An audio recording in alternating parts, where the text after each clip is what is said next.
My parents married me to a billionaire's dog, all for $12 million. This is how it all began. This is my story. My name is Hope. I'm 16 years old, the only girl among 6 children. But in my family, being a girl wasn't a blessing, it was a curse. They never said it out loud, but they showed it in everything. The way I was fed last, the way they looked through me like I didn't exist. My 5 brothers had uniforms, books, and dreams. I had a rag, a bucket, and a list of chores as long as my arm. Every morning, I rose before the sun, boiling water, cooking, sweeping. I packed my brothers' lunchboxes with trembling hands. They never said thank you. Why would they? I was only doing what I was born to do, what girls were meant to do. I didn't know how to read. I'd never stepped foot inside a classroom. Once, I begged my mother to let me go to school. She slapped me so hard my ears rang for hours. Who will cook for your brothers if you're in school? You want them to starve, she snapped. They told me girls don't need school. You'll get married one day, that's your job. My job. As if I was born to serve, not to dream. So I learned how to cook instead of count, how to clean instead of write, how to obey instead of hope. I slept on a thin mat in the corner of the room, torn and damp, while my brothers had beds and pillows. I had the cold floor. My meals were always what was left, cold, dry, sometimes already touched by flies. They eat worse in the animal world, my father once said. No one celebrated my birthday. No one hugged me. No one asked if I was okay. I was just there. And yet, somehow, in the cracks of that cruel life, I still hoped. Maybe one day, Mama would hug me. Maybe Papa would say, I'm proud of you. Maybe my brothers would stop treating me like a ghost. I didn't want much, just to matter. But I was wrong. Because one day, my brother got sick, and everything changed. Leo, my eldest brother, came home from school holding his head and groaning in pain. Mama panicked. Is it malaria? Typhoid? God, please, no. That night, he vomited twice. By morning, he collapsed while trying to stand. Daddy lifted him like he was carrying royalty, like the crown prince of the land. They rushed him to the hospital, yelling for the neighbors to help. I wasn't allowed to go. I stayed back, scrubbing the floor, listening to the ticking of the clock. My stomach churned, not just from fear for Leo, but from fear of what would follow. Because in my family, when things went wrong, the blame always circled back to me. When they returned, my father looked like a ghost. His hands shook. Mama's eyes were red and swollen. My brothers sat in silence, for the first time in their lives. Then Daddy said, voice flat, he has a tumor in his brain. He needs surgery. How much? My mother whispered. $12 million, he replied. $12 million. That was more than we had ever seen. More than we could dream of. The days that followed were a storm of panic. My parents sold everything, their old Toyota, the TV, even the generator that only worked on good days. Mama took off her coral beads and handed them to a jeweler, crying the whole way. But it still wasn't enough. They begged relatives. No one could help. Church people offered prayers but no money. Leo got worse. He stopped eating. His eyes turned gray and empty. And then one night, Mama entered the room where I lay on my torn mat. She stood over me for a long time, her shadow stretched across the floor like a warning. Then, in a voice as cold as metal, she said, Hope, there's one last way. I sat up slowly. What way, Mama? She lowered her voice to a whisper. There's a rich man in the city. He's offering a fortune to any family willing to give their daughter in marriage to his dog. I blinked. What? My heart stopped. You want me to marry a dog? She didn't flinch. We need that money, Hope. This is your chance to help your brother. To help us. I stared at her, too stunned to cry. At first, I thought it was a joke, a sick, cruel joke. Who marries a dog? What kind of mother says that to her own child? But when I looked into her eyes, I saw something that chilled me more than her words. She was serious. Deadly serious. I shook my head slowly. Mama, you can't mean it. I'm a human being. She stood up, like my words offended her. Don't be foolish, Hope. This is not about feelings. This is about survival. For Leo. I asked, my voice trembling, for this family. She snapped. Your brother is dying. You think we'll just let him die while you're sitting here breathing and doing nothing? Tears streamed down my cheeks. But Mama, I'm only 16. She rolled her eyes and walked out of the room. I sat there for hours, hugging my knees, hoping it was a nightmare. But the nightmare was just beginning. The next morning, my father called me into the sitting room. My mother was already there, sitting like a queen.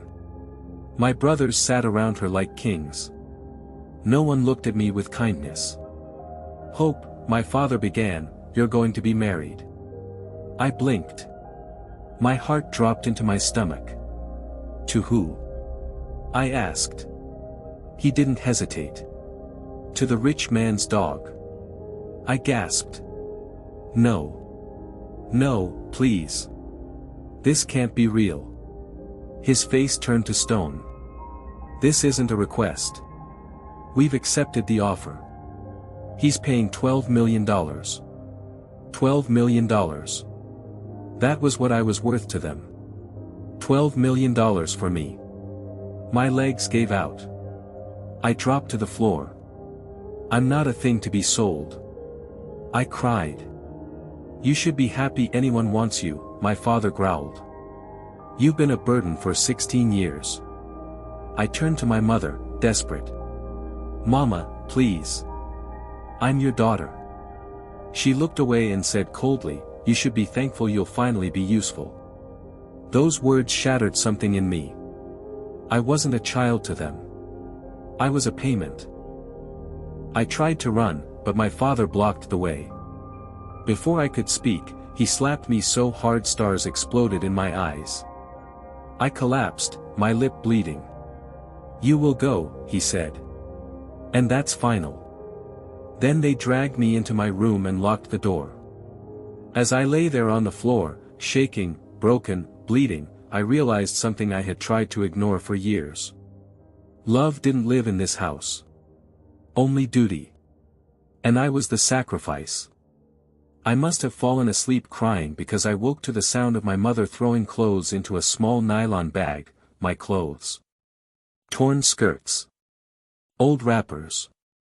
Her faded gown I used to wear to church back when I was still allowed to go. She didn't say a word. She just packed. I stood up slowly, legs weak. Where are you sending me? She didn't answer. She zipped the bag and shoved it into my arms. Wash your face, she said coldly. The driver will be here soon. Driver? Was I really going?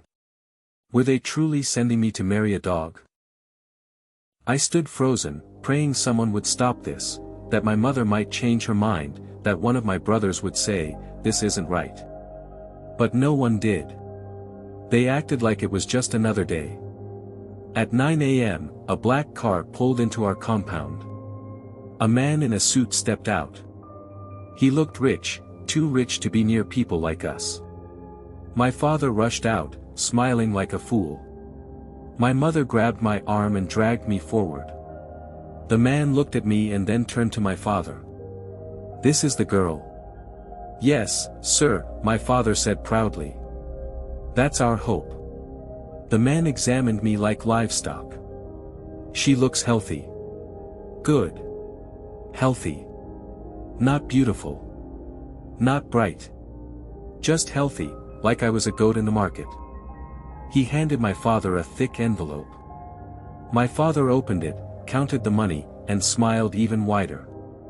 "She's all yours now," he said. The man nodded. "Follow me, girl." I turned to my mother one last time. She didn't even look at me. My feet felt like stones. Still, I climbed into the car. The door closed. The engine started. As we drove away, I looked back at the house I once called home. No one waved. No one cried. No one cared. That was the day I left my family, not for love, not for school, not for a better life, but to be married to a dog. The ride was long and silent. I sat in the back seat, clutching the small nylon bag like it was the only part of me left. We passed tall buildings, crowded streets, then turned into quieter, cleaner areas where the houses looked like palaces. Then we reached it, a wide road lined with trees and flowers. At the end stood a massive golden gate. It opened slowly, like magic, and the car rolled in. The mansion before me was the biggest I had ever seen, white marble walls, sparkling windows, a fountain danced in the center of the compound like it had never tasted dirt. Was this where the dog lived?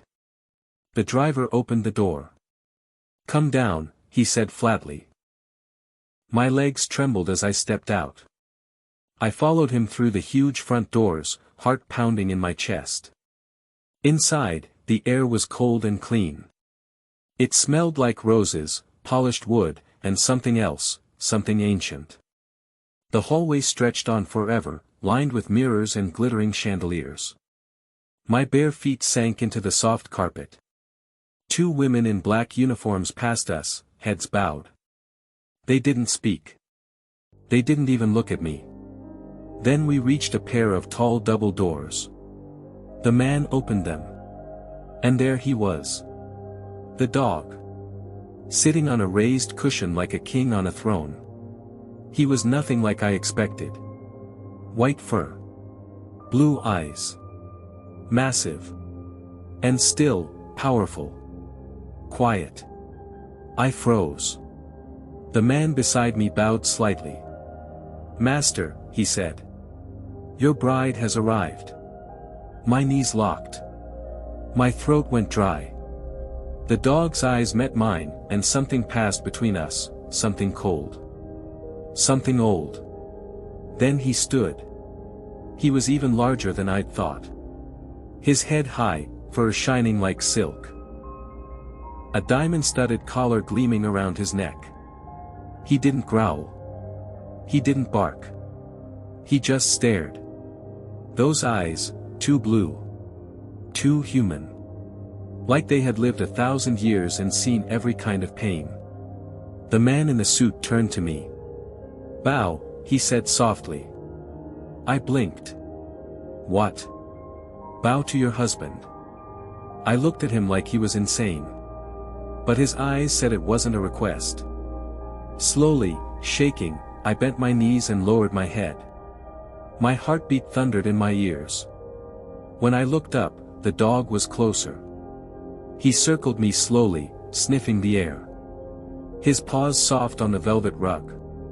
I didn't move. I didn't breathe. When he stopped in front of me, he tilted his head, studying me. Then, to my shock, he nodded. The man in the suit smiled slightly. "He accepts you." Accepts me. Like I was property. I didn't know whether to feel relieved, terrified, or cursed. The man clapped twice. Two maids entered and led me to another room. This one grand and golden, with a bed bigger than our entire kitchen back home. Velvet curtains. A glowing chandelier. A mirror framed in gold. It looked like a princess's room. But I wasn't a princess. I was a girl who had been sold. The door shut behind me. Click. Locked. I rushed to the door and tried the handle. It didn't budge. The window was sealed shut, iron bars on the outside. And somewhere in the mansion, my so-called husband was waiting. I sat on the edge of the bed, shaking. Tears poured down my face, soaking into the silk sheets. I didn't know what they wanted from me. But I knew this wasn't just about money anymore. This was something darker. Something no one had warned me about. I didn't sleep that night. I sat on the bed, knees drawn to my chest, staring at the locked door. What was this place? Who was that creature? What had I been brought into? At dawn, I heard footsteps. Then a soft knock. The door opened slowly. A young woman entered, dressed in black and white. Her face blank.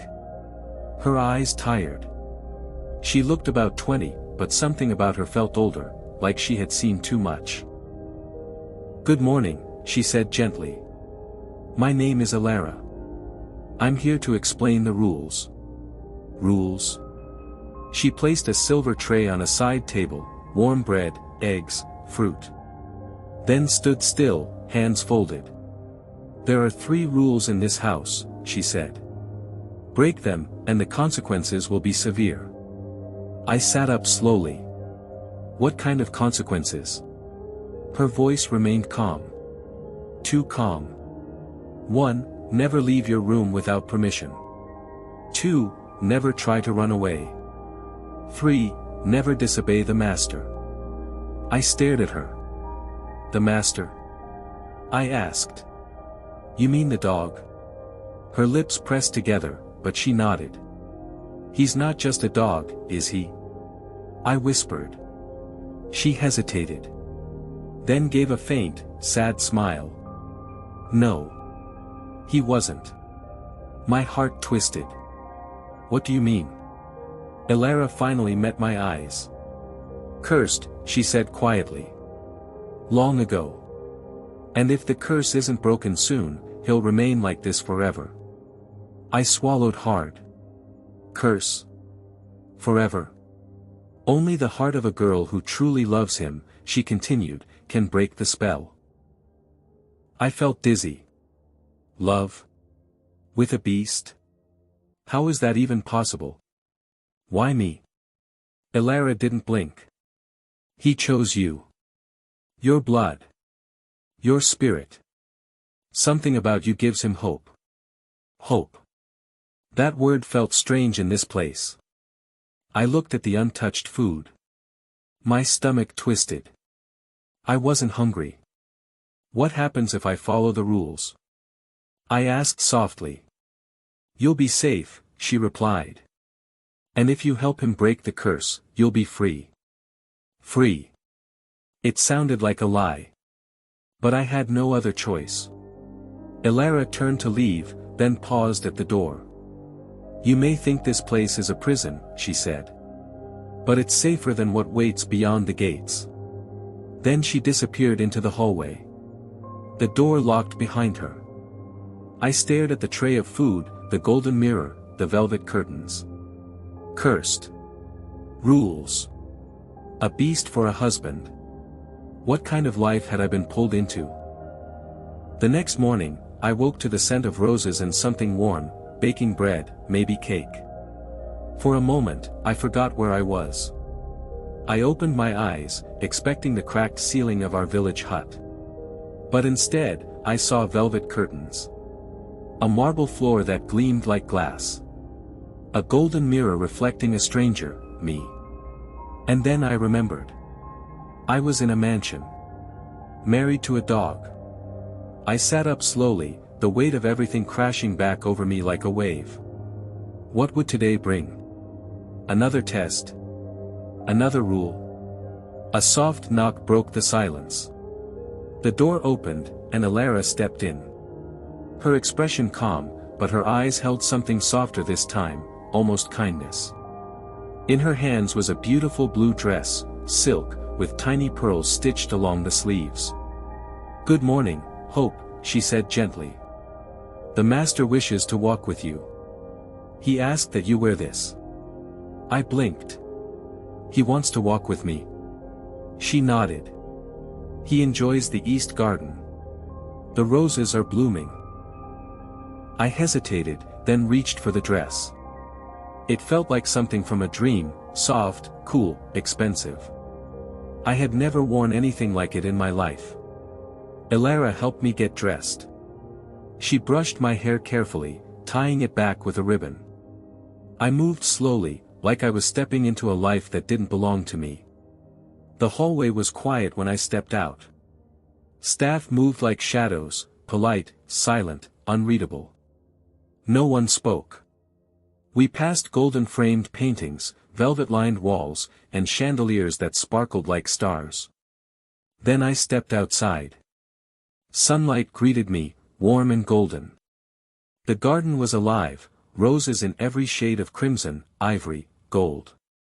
The air was thick with perfume and something older, deeper. And in the center of it all, sitting silently among the blooms, was him. The dog. White fur glowing in the light. A golden chain around his neck. His eyes, those deep, haunting blue eyes, were fixed on the sky, as if remembering another life. When he saw me, he stood. And then I heard him. Not with my ears. Inside my mind. A voice. Low. Calm. And filled with sorrow. "You're afraid of me." I gasped, stumbling back. "You can talk. Only to the one chosen to break the curse." My mouth went dry. My heart pounded like a drum. "You're not just a dog." He lowered his head slightly, as if ashamed. "I was once a man. A prince." I stared at him, stunned. A prince? My name was Kale. Prince Kale of Ethelgard. The name felt like thunder. I'd never heard it before, but somehow it carried weight, like a forgotten legend. "Kale," I repeated. He gave a slow nod. I was proud. Cold. Blind to everything but power. I ruled with a hard heart. And for that, I was cursed. He paused in front of a dark red rose and stared at it. "These were my mother's favorite," he said quietly. "She planted them before she died." I stepped closer. "What happened to her?" I asked softly. He didn't answer right away. "My pride killed her," he said at last.